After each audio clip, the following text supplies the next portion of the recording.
بسم الله الرحمن الرحيم والصلاة والسلام على أشرف المرسلين. السلام عليكم. Bonjour tout le monde. Dans cette vidéo, je vais présenter pour vous un cours intitulé Introduction aux nanotechnologies. Introduction aux nanotechnologies. On va commencer par le contenu de cette matière. Premièrement, nous avons introduction à la nanotechnologie. Introduction à la nanotechnologie. Deuxièmement, les phénomènes dans les nanostructures et études à l'échelle nanométrique. Phénomènes dans les nanostructures et études à l'échelle nanométrique. Troisièmement, on va voir la notion sur la croissance et la nanofabrication des nanomatériaux. Notion sur la croissance et la nanofabrication des nanomatériaux. Quatrièmement, notion sur les nanotubes et transistors moléculaires. Notion sur les nanotubes et transistors moléculaires.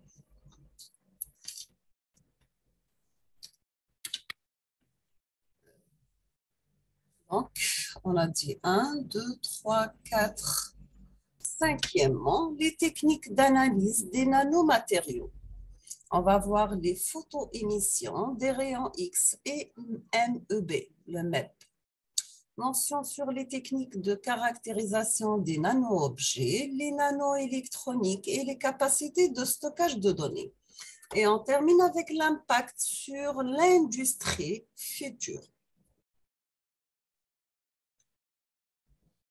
Donc, pour nano et technologie, nous avons qu'un nanomètre, c'est une unité de longueur dans le système de métrique égale à 1 billion of mètres. Donc, est égal, un nanomètre est égal à 10 à la puissance moins 9.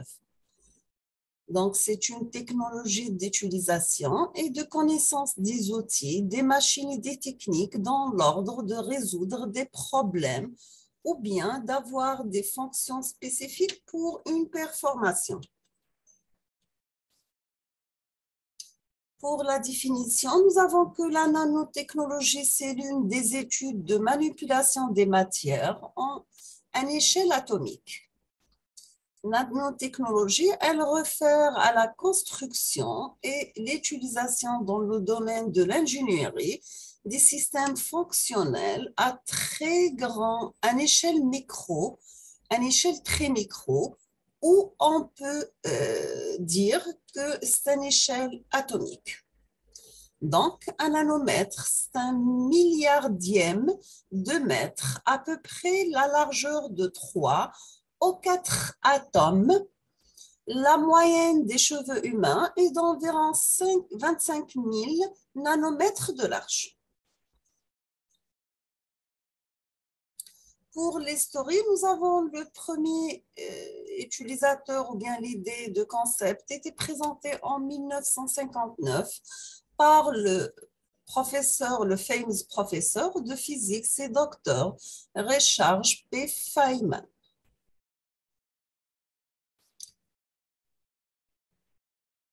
Donc, il a fait l'invention de microscope tunneling scanning en 1981.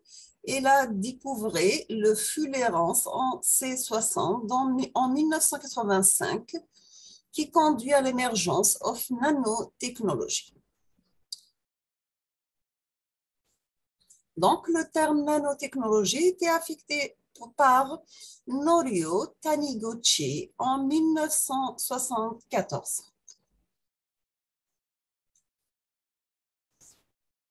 On va voir un peu d'historique. Nous avons en 1931 le microscope électronique inventé par Ernest Ruska.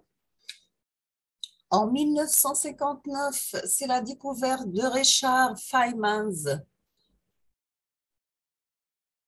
Donc, there is plenty of room at the bottom on American Physical Society at Caltech. En 1981, c'est l'invention du microscope à effet tunnel par Beginning Hall. 1985, c'est la découverte du C60 par Curl, Kroto et Smiley. En 1986, c'est l'invention du microscope à force atomique, le AFM, par Binning et Hall. En 1986, c'est le prix de Nobel de physique à Binning, Rocher et Androuchka. 1986 toujours, le cas Eric Drexel publie Engine of Creation et crée le terme nanotechnologie. Toujours avec l'historique, en 1988, c'est le prix Nobel de chimie à Carl Kroto et Smiley. 1991, Sumio Igemin observe des nanotubes de carbone. 1994, les premières mesures électriques sur nanotubes individuels. 2007, c'est le prix Nobel de physique à Fert et Greenberg pour la MRG.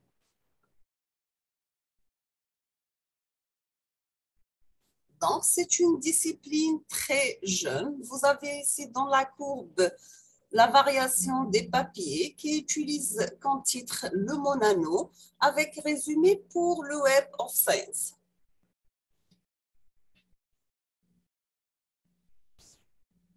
Donc, par exemple, en Europe, en 2003, vous avez 400, Japon en 2002, 465, l'USA en 2001, 466, etc.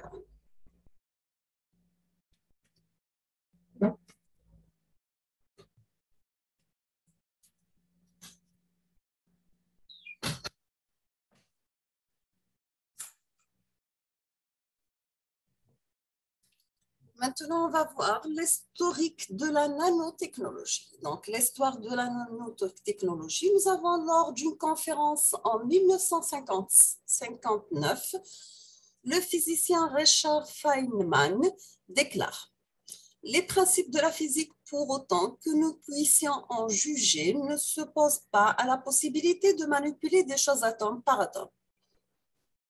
Par cette déclaration, le physicien américain suggérait à la communauté scientifique d'explorer l'univers de l'infiniment petit. Le terme nanotechnologie fut utilisé pour la première fois en 1974 par Norio Taniguchi. Nous avons aussi dans les années 1980, avec la découverte du microscope à effet tunnel, le STM, puis celle du microscope à force atomique, le AFM, le nanomonde s'ouvre réellement aux chercheurs. À partir de là, grâce à l'extrême précision de leur outil, les scientifiques sont parvenus à manipuler les atomes un à un. La conception, la fabrication, la manipulation d'objets, de matériaux et de machines de dimension nanométrique pouvaient alors démarrer.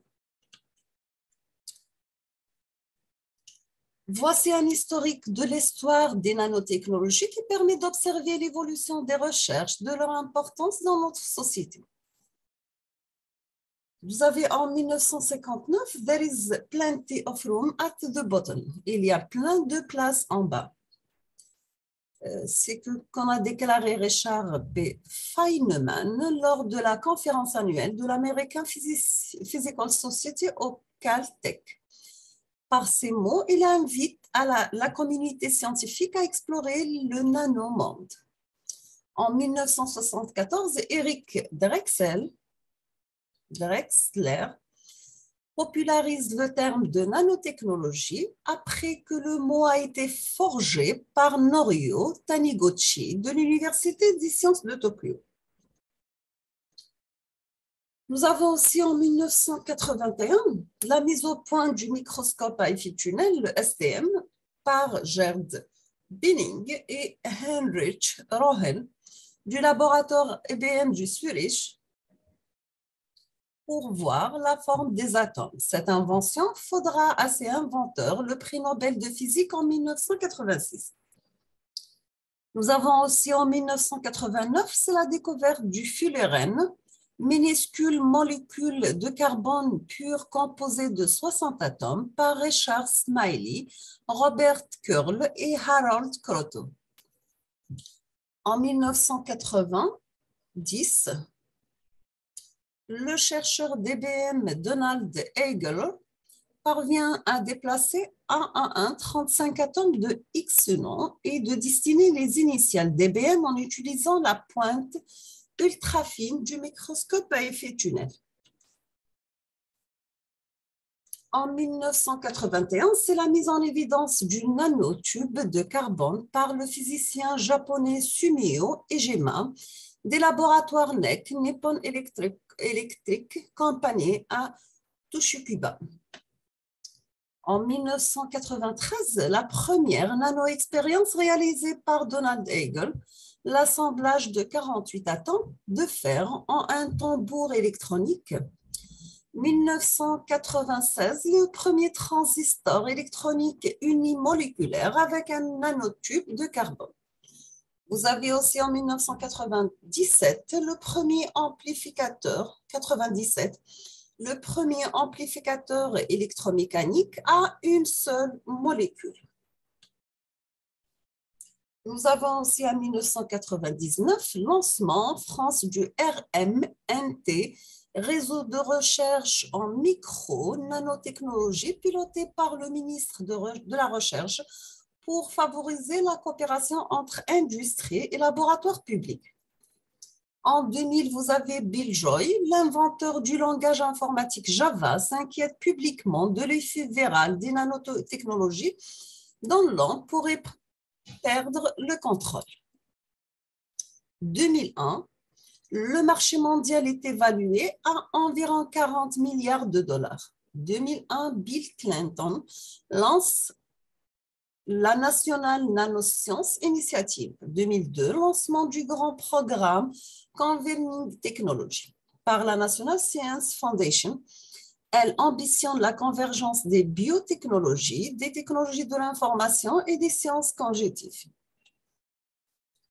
Mars 2002, c'est la fondation par l'USA Army et le MIT de l'Institut for Soldier Nanotechnologie, le ISN. 9 mai 2005, Motorola annonce un premier prototype d'écran fabriqué à partir de nanotubes, à carbone bien sûr. 2005, c'est l'Agence américaine pour la protection de l'environnement, le EPA, décide de collecter toutes les informations nécessaires pour mieux définir les risques et établir les règles de sécurité. Nous avons aussi en 1er juin 2006, c'est l'inauguration du pôle Minatech, premier pôle européen pour les nanotechnologies. Maintenant, on va voir les nanosciences et les nanotechnologies. Les nanosciences et les nanotechnologies, le end-to-end, constituait-elle une rupture technologique, une révolution scientifique ou bien prosaïquement une étape de l'évolution vers la miniaturisation? Le débat reste ouvert parmi les scientifiques.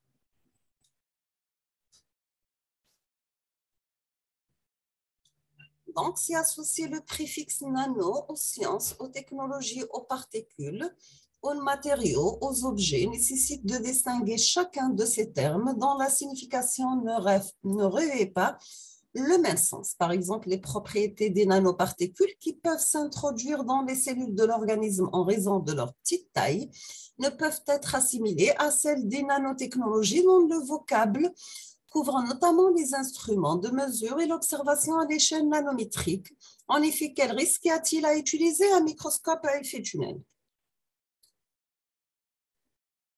Donc, je vais m'arrêter ici. La première séance, la prochaine vidéo, Inch'Allah, on va terminer la suite de ce premier chapitre, Introduction générale à la nanotechnologie. Donc, je vous remercie infiniment pour votre attention. Je vous souhaite bon courage, bonne chance, beaucoup de succès et à la prochaine vidéo, Inch'Allah. Merci beaucoup.